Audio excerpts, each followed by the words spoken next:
Hello friends, good afternoon. ഞാൻ ഇന്നൊരു unboxing video ആയിട്ടാണ് നിങ്ങളുടെ മുന്നിൽ എത്തിയിരിക്കുന്നത്. ഇതൊരു HP ലാപ്ടോപ്പാണ്. ലാപ്ടോപ്പിൻ്റെ അൺബോക്സിംഗ് ആണ്. ഇത് ഞാൻ നിങ്ങൾക്ക് കാണിക്കാനിടയായ സംഭവം എന്ന് വെച്ചാൽ ഇത് ഞങ്ങൾക്ക് കിട്ടിയിരിക്കുന്നത് പകുതി വിലയ്ക്കാണ്. ഇത് ഞങ്ങളെപ്പോലെ നിങ്ങൾക്കും ഉപകാരപ്പെടുമെങ്കിൽ ഉപകാരമായിക്കോട്ടെ എന്ന് കരുതിയാണ് ഞാൻ ചെയ്യുന്നത്. ഹയർ സ്റ്റഡീസ് ചെയ്യുന്ന കുട്ടികൾക്ക് ലാപ്ടോപ്പൊക്കെ ആവശ്യമായിട്ട് വരും. അപ്പോൾ അങ്ങനെയുള്ള കുട്ടികൾക്ക് പകുതി വിലയ്ക്ക് ലാപ്ടോപ്പ് കിട്ടുന്ന ഒരു ഇതാണ്. ഇത് ശ്രീ സർദാർ വല്ലഭായ് പട്ടേലിൻ്റെ കീഴിലുള്ള ഒരു എഡ്യൂക്കേഷണൽ ട്രസ്റ്റിൽ നിന്നാണ് ഞങ്ങൾക്ക് ഇത് കിട്ടിയിരിക്കുന്നത്. എനിക്ക് ഞങ്ങളുടെ നാട്ടിൽ ഇത് കാഞ്ഞിരപ്പള്ളി, കോട്ടയം ഡിസ്ട്രിക്റ്റിൽ കാഞ്ഞിരപ്പള്ളി സീഡ് സൊസൈറ്റി എന്ന് പറഞ്ഞ സൊസൈറ്റിയുടെ കീഴിൽ നിന്നാണ് കിട്ടിയിരിക്കുന്നത്. നിങ്ങളുടെ നാട്ടിൽ ഇതുപോലുള്ള സൊസൈറ്റികളൊക്കെ ഉണ്ടാകും, അന്വേഷിച്ചാൽ അറിയാൻ പറ്റും. അവിടെ നിന്ന് നമുക്ക് പകുതി വിലയ്ക്ക് ലാപ്ടോപ്പുകൾ സ്വന്തമാക്കാവുന്നതാണ്. അത് വിദ്യാർത്ഥികൾക്ക് മാത്രമായിട്ടുള്ള ഒരു ഓഫറാണ്.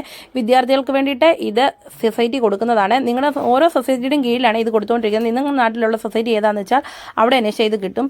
ഇത് ഞങ്ങൾക്കിപ്പോൾ കിട്ടിയിട്ട് ഒരു 1.5 മാസമായിട്ടുണ്ട്. ഇപ്പം പകുതി വിലയാണെന്ന് വെച്ചിട്ട് ആൾക്കാർ വിചാരിക്കും പകുതി വിലയെന്ന് വെച്ചാൽ ഇതെന്തെങ്കിലും ഉടായ്പായിരിക്കും, അല്ലെങ്കിൽ ലാപ്ടോപ്പിന് എന്തെങ്കിലും കംപ്ലയിൻ്റ് ആണ്. ഇതൊന്നുമില്ല. ഞങ്ങളിപ്പോൾ 1.5 മാസമായിട്ട് ഉപയോഗിക്കുന്നുണ്ട്. ഇത് വിപണിയിൽ ഒരു 42,000 രൂപ വില വരുന്ന ലാപ്ടോപ്പാണ്. ഇത് 20,000 രൂപയ്ക്കാണ് ഞങ്ങൾക്ക് കിട്ടിയത്.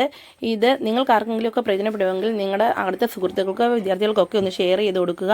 ഈ ലാപ്ടോപ്പെല്ലാം വിതരണം ചെയ്തത് സൊസൈറ്റിയുടെ വാർഷിക പൊതുയോഗത്തിൽ വെച്ചായിരുന്നു. 100-125 വിദ്യാർത്ഥികൾക്കായിട്ട് ഈ ലാപ്ടോപ്പ് വിതരണം ചെയ്തു. ലാപ്ടോപ്പ് മാത്രമല്ല ഇവരുടെ ഈ സ്കീമിൻ്റെ കീഴിലുള്ളത്. സ്ത്രീകൾക്കായിട്ട് തയ്യൽ മെഷീൻ, ആക്റ്റീവ എന്നിവയും പകുതി വിലയിൽ സ്ത്രീകൾക്കായിട്ട് കൊടുക്കുന്നുണ്ട്. എല്ലാവരും പ്രയോജനപ്പെടുത്തുക, എല്ലാവർക്കും ഷെയർ ചെയ്യുക. Okay, by.